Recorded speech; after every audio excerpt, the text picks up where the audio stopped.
des ministres ci le premier ministre yëkkati kàddu yu mel noonu justement mu daal di xamle ni dañuy rek daal di wàññi li nga xamante ni si moom moo nekk le train de vie de l'État. Alors sur ce mu def benn annonce dañuy supprimer tool ci 19 entités yoo nga xamante ni si ci parapublic bi la chose objectif bi nga xamante ni si moom le premier ministre fixé na ko fii ak ñetti at yi nga xamante ni si moom la ñu dëgmal et j'espère que dans 3 ans presque war nañoo jëm ci li nga xamante ni si moo nekk élection présidentielle parce que on est en 2026 27 28 29 mais fii ak ñetti at justement fi mu def cap bi mooy que ni le Sénégal dinañ rek daal di yaxanal toll ci 50 milliards de francs CFA ci li nga xamante ni si moom moo daal di nekk les dépenses. Alors ay annonce na yoo xamante ni si def nañ ko sa annonce yooyu jàpp nga dina am vu que ni depuis juin 2025 annoncé woon nañ ñu dinañ wàññi le train de vie de l'État, la fusion des agences depuis lors ñu ngi xaarandi gis na ko tey ji mu dikkan encore ak beneen annonce ni daal nguur gi am nañu volonté ngir rek daal di supprimer li nga xamante moo nekk lu toll ci 19 entités ngir yaxanal li nga xamante ni si moo nekk le train de vie de l'État. Mais aussi tamit bu ñuy yaxanal train de vie de l'État est-ce que mënuñu ko woon a commencer peut-être salaire député DG les fonds communs dooga ñu li nga xamante moo nekk suppression des agences. Waaw, Pastef, pour ne pas dire Diomaye et Ousmane Sonko, ils ont quitté de mesure à lan lañ wax ci 50 milliards yi. Dañuy supprimer yenn ci ay entité. Waaw, pour mën a yaxanal 50 milliards de francs CFA. xam nga yaxanal ils ont quitté de mesure. xam nga dañoo jël ay jël mesure ba jigéen yépp actuellement kenn solatu ci yére parce que ñoom ñëpp ñu ngi xaar seen ñaw yi mais mënuñ cee jot. parce que temps boobu ay mesures la daan jël léegi nag dafa ñëw mu ne dafay yaxanal keesu état ci 50 milliards aji 50 milliards sur un budget de 7000 milliards un budget de 7000 milliards est-ce que xam nga ne 50 milliards dundalul sax université Cheikh Anta Diop le mois on nous dit que université Cheikh Anta Diop dépense plus de 80 milliards par mois kon 50 milliards yooyu pour lan la léegi nag ñu ñëw fii ñoom dañ fay fekk FERA ñu dindi emploi yi dàq leen je parle sous le contrôle de Babacar Fall bu RTS pas RTS bu Pape Alé Niang mais Rassemblement des travailleurs sénégalais Babacar Fall nee na depuis ñu ñëw ak léegi nii ils ont renvoyé plus de 30 000 emplois mais 30 000 yooyu noonu bu ci ku nekk doon fayee ko 50 000 boo paree émission bi demal nga calculer 30 000 multiplié par 50 000 ñoom ñu ngi yaxanal ci coono baadoolo bi léegi enseignants yi ñu dakk seen xaalis bi ñaata la mais beneen bi gën a garaaw nga xamante ne waxuma la arnaque mais crime la mooy dañoo ñëw ñu ne Jakarta yi dañ leen di réglementer ma ànd ci trop ñu ne gars yi dañuy joxe je pense 58 000 nga waroon joxe pour que ñu defaral la plaque defaral la assurance defaral la lépp yow doxagum nga ci dëkk ba gis Jakarta bu am plaque ci Sénégal man de yónni naa ay nit pour ñu xoolal ma ba tey amaguma réponse positive fa nga xam ne nee nañ ma gis nañ plaque photo nañ ko plaque bii nii ci nguuru Sonko lañ ko defaree amul c'est pas vrai loolu arnaque la c'était combien d'argent mais passeport yi nga xamante ne moom lañ doon defaral ñi demoon di witi ji nga xam ne ils ont demandé 300 personnes ils ont fait presque plus de 5000 passeports parce que tout le Sénégal avait déposé muy l'ancien rappeur là li mu yor noonu xam nga nan Fall xam nga j'ai oublié son nom sax loolu ñaata milliards lañ ci jël ñaata milliards lañ jël ci loolu mais boo calculer liñ jël ci FERA liñ jël ci Dakar Dem Dikk ñi ngi fa dàq liñ jël ci port ñi ngi fa dàq mais liñ jël ci enseignants yi liñ jël ci plaque yooyu ma lay wax noonu li ñu jël ci béykat yi parce que béykat yi dañoo wax ne ñu ne béykat yi tant de tonnes d'arachide lañ soxla bu ñu paree dañ koy jënd ba tey gerte gi mu ngi ci loxo béykat yi am na partie ba nga xam ne lakk na mooy ñi nekk Kolda mais am na partie ya nga xamante ne yàqu na parce que taw bi ëgg bi fi jaaroon fa ne yàq na ko waaw léegi ñoom ci baadolo bi nga xamante ne amul budget amul carburant amul oto amul dara amul maison logement de fonction il n'a rien baadolo boobu noonu ñoom jël nañ ci lu ëpp 50 milliards donc ñoom bu ñu yaxanal lan la ñuy yaxanal yaxanal ba nga xamante ne ne serait-ce que voyage Ousmane Sonko bi mu jógee fii nii Dakar dem su ma juumul Côte d'Ivoire la jëm jógee Côte d'Ivoire dem Emirates mais loolu rek tuuti mu romb 50 millions de francs CFA Ousmane Sonko boobu ak léegi suñu kérosène bi mu utiliser ci voyage yi mu dem ak avion présidentiel. xam nga aji pour dem Gambie ça nous coûte combien avec l'avion présidentiel. pour dem Gambie. ça coûte combien soo àndee avec 10 fonctionnaires rek 10 fonctionnaires. ya nga xamante ne 10 jours da nga fa def 3 jours fonctionnaire bu nekk 300 000. 10 yi ñaata la de 3 millions de francs CFA. il te faut minimum 10 millions pour nga jógee aéroport Dakar pour dem Gambie pour retourner waat avec l'avion présidentiel parce que du commercial. dégg nga léegi nga war a dem louer ay oto seen restauration ainsi de suite lépp whatever. loolu au moins voyage Gambie rek peut nous coûter plus de 25 millions de francs CFA. Gambie laa la wax depuis ñu ñëw ba léegi ban voyage lañ mus a dem rek indaale suukar Gambie sax indaale wuñ tamaate wala suukar wala vax. amul benn voyage buñ mus a dem rek ne signé nañ ay kii indaale nañ ko Ousmane waxoon nañu ne dem na Chine. bu li ma fa signé bu ngeen ko gisee yéen ñëppay kontaan waaye ñun kañ la ñuy gis lii ñu la wax nii nag actuellement naan la dañuy xaw ma nan la tudd. dañuy yaxanal le train de vie de l'État. waa xaaral ndax di nga ko gis moytul bejjaaw de lii de lii man daf ma wóor ne duñ ko gis. xam nga toogoon naa fi keroog question boobu sa posé woo ma ko toog naa fi keroog ma ne la. seen ministre bi.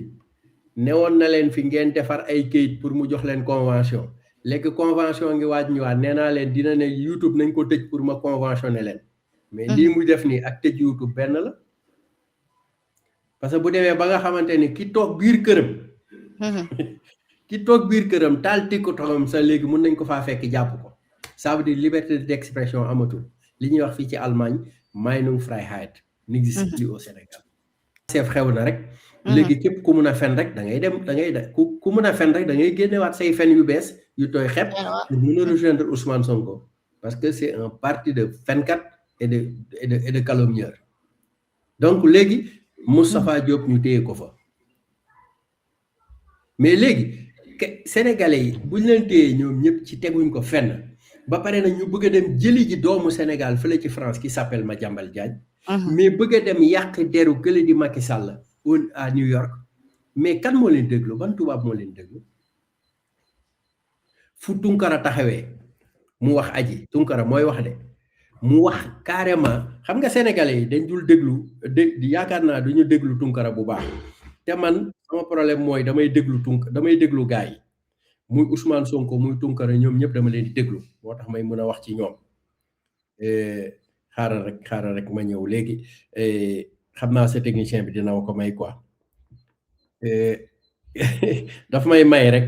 parce que lii may wax ak yow nii dama ko traduire en français traduire ko en anglais mais traduire ko en allemand xam nga Ousmane Tunkara vidéo bi j'aurais préféré sax sa technicien buy monter mu dugal vidéo boobu ma koy yónnee ba pare mu doog a teg lii nii dafa wax dans ce projet j'ai commis des délits et des crimes j'ai commis des délits et des crimes en français. J'ai insulté des personnes, y compris sama xarit ba nekk Touba, y compris sama xalif général, y compris mon copain bi nekk Kaolack ñëpp la saaga. J'ai attaqué des personnes. J'ai créé des divorces dans ce projet. Car celui qui attaque Sonko, je l'attaque et j'ai créé des divorces. J'ai fait sorte de créer des divorces. Moom mooy wax de. Sonko kii mooy wax dans ce projet je suis allé en prison bi mu dem mu ngi ko dem à New York xam nga lu ko fa yóbbu sàcc oto kon projet sàcc da cee bokk léegi mu ne dans ce projet j'ai commis des péchés il a raison wax na dëgg il a commis des péchés parce que sëy yàlla takkee yow nga ne yow tas nga ay sëy donc il a commis des péchés d'accord dans projet j'ai acheté des cocktails Molotov aji cocktail Molotov lan mooy bii bi rey nit yàq alal doomu aadama dégg nga des jeunes ont perdu la vie nee na am na xale yu ci dee des jeunes ont perdu la vie à cause de mes paroles ay waxam tax na ay xale dee ci mu ne des jeunes ont été tués à cause de mes paroles mu ne rey nañ ay xale ndax ay waxam ñan ñoo rey xale yi mooy ñooñu jéemoon jëli ji les forces occultes ñoom ñoo rey xale yi parce que ki nekkoon ci autoroute à péage bi yor fetel di dóor kooku bokkul APR bokkul ci politique bokkul ci force de défense et de sécurité ci ñoom la bokk. Des jeunes sont handicapés à cause de mes paroles. Dans ce projet, voici mon CV. Nee na lii mooy CVM. Et si vous voulez, si vous voulez savoir si je suis éduqué ou pas, venez me voir. Moi, je gère des affaires, des chiffres d'affaires de milliards. Foofu dafay fen parce que Pastef la bokk Ousmane Sonko ku ànd ak moom di fen du ma bett Ousmane Tounkara fu mu fi mën a jëlee chiffre d'affaires milliards te am day sàcc ay oto fii ci États-Unis dégg nga le budget du consulat nee na budget consulat bu Sénégal bi nekk New York nee na budget bi 1 milliard la alors que moom il roule dans plus d'un milliard de dollars xam nga nee na li nga xamante ne emploi yi nga xamante ne moom la consulat bi di joxe moom yi ñi mu employé yi ñoo ko ëpp ça veut dire bu consulat bi amee 20 employés moom li muy employé moo ko ëpp dégg nga mu ne les services de Antoine Diome ont accusé Pastef de m'avoir financé nee nañ service Antoine Diome yi dañoo waxoon mooy le ministre de l'intérieur d'alors dañoo waxoon ne waa Pastef ñoo koy financé moom après mu ne j'ai dépensé plus d'1 milliard te nee na loolu documenté na ko waaw documentation mensonge yooyu nee na léegi nag gars yi koy jiiñ naan ko dafa bëgg a dem nekk consul moo tax muy rey boppam ci affaire bi nee na consul 5 millions de francs CFA la ñuy fay et moom bu waree am bu gagné consul bi 5 millions de francs CFA il reprend les paroles de Ousmane Sonko du lekk ci 5 millions yi du ci naan du ci fay location du ci def lépp léegi 10 mois ci lay doog a am 10 ans ci lay doog a am 600 millions mooy ñu koy fay te du ci lekk du ci naan du ci def dara nee na ci projet bi liggéey na ci 7 ans sans attendre rien de personne mu ne comment peut-on dire que je veux être consul pour des miettes de 5 millions lii de Tounkara moo ko wax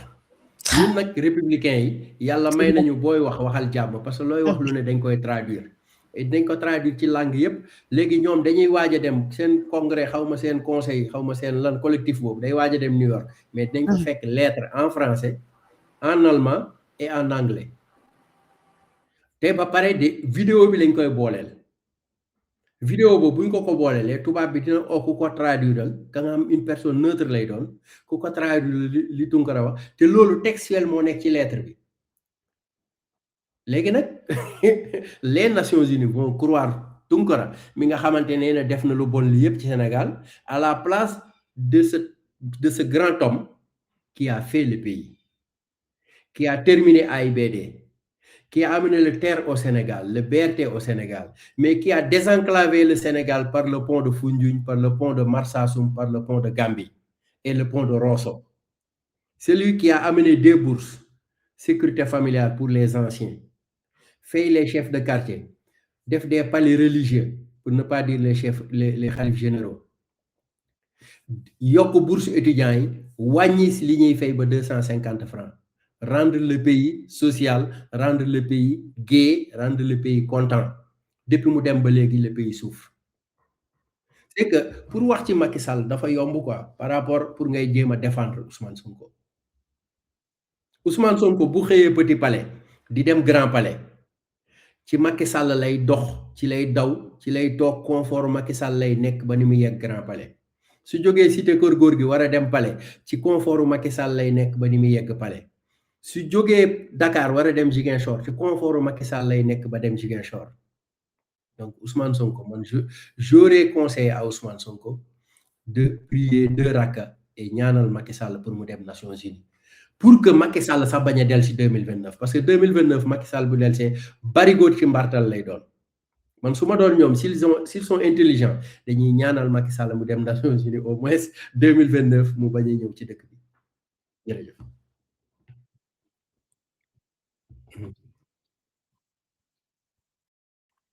L'État mu nekk le